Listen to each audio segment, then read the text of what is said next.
Well, Bad Boys Ride or Die is hitting theaters this weekend, and it's the first time Will Smith is going to be in a big, wide movie since, well, we all know when. I need nasty Mike. Bad boy. I got this. What you don't do?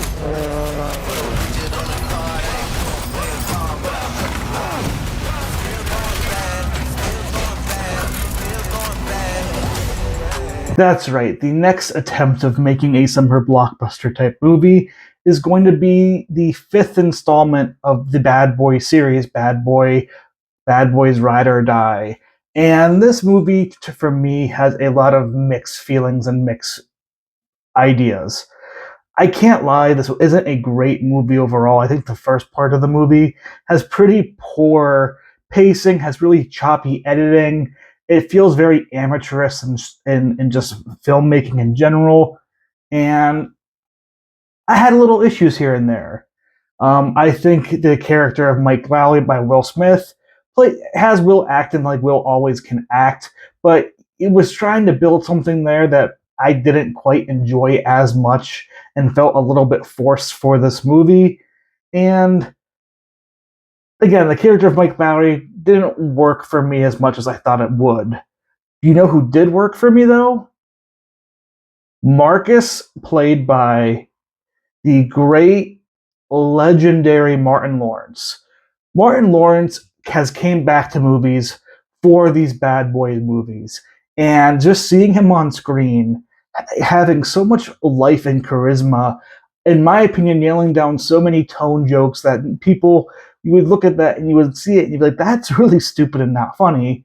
But Lawrence is able to be charismatic, is able to act in his own highlight of a Martin Lawrence type way and make me smile and laugh and really enjoy this movie throughout.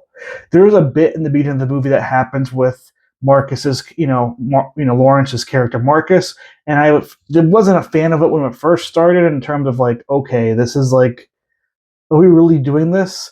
But it paid off throughout the whole entire movie, and it gave Marcus as a character an extra boost that I think only allowed Martin Lawrence to flourish even more in this movie. Again, his comedic timing I think is perfect throughout almost the whole movie.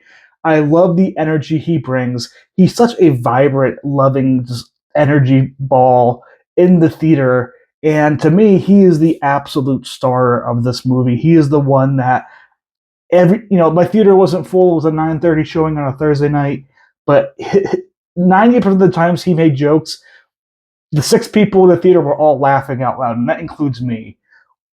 Lawrence knocked it out of the park. Outside of Lawrence, we're given a very forgettable outside cast, including some very bland, boring villains per se.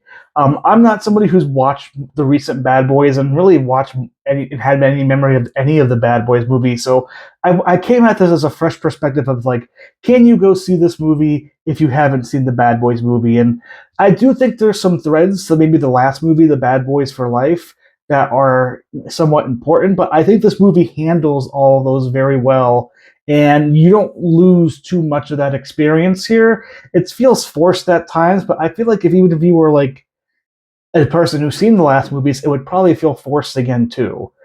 But outside of that, I think the story is pretty self-contained. It's very well explored in here, and again, the comedic timing of Martin Lawrence throughout is just carrying it. Whether you're somebody who's watching their first Bad Boys movie or you're a diehard fan, it really didn't matter. I think that much that people, if you haven't seen these movies, if you want to go watch a movie that features Martin Lawrence being funny, 20 plus years after we had Big Mama's House and some of his classic movies in the early 2000s, go right ahead. I think that will, really do this for you. I also think there's one side character that did flourish in this movie, and that's the character of Reggie. And I'm not going to spoil anything here besides the fact that Lawrence is the first star of this movie, and the actor who plays Reggie is the second star of this movie.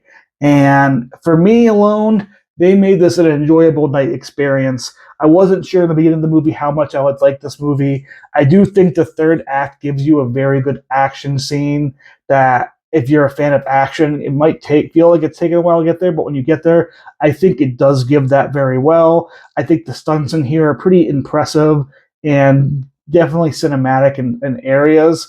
And again, Martin Lawrence and his comedic timing just can't stop laughing at him.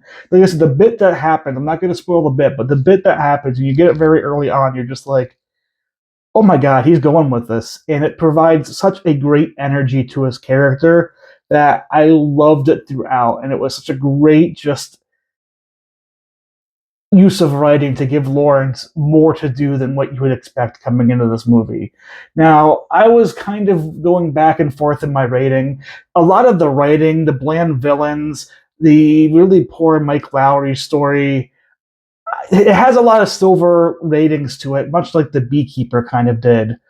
But what's going to put me in the gold rating for Bad Boys Ride or Die is three things.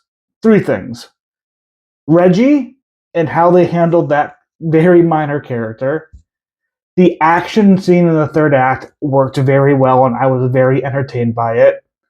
And Gold Star, this gold rating is 100% contributed to Martin Lawrence and his ability to be not just a good actiony person every now and then, but his comedic timing, his consistent nature of making me laugh out loud throughout this whole movie, especially through the parts that aren't that great, is giving this a very, we'll call it a low gold rating, but I had a fun here.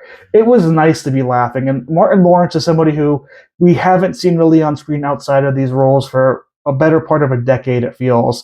And I can't help but watch this and be like, man, I want more Martin Lawrence because that was hilarious, that was funny, and he just brings a form of comedic energy that I don't think we see displayed well in I think new age TV and cinema. He was just great. I love Martin Lawrence in this movie. If there's one thing you can take away, it's that I found Martin Lawrence funny and stuff. And if he wants to make Big Mama's House 2024, bring on Big Mama, because I'll be there. But until then, like and subscribe to the channel. Tell me your thoughts on the Bad Boy movies. Are you going to go see this weekend? And I'll see you for more reviews down the line. Have a good night, have a good day, and I'll see you next time.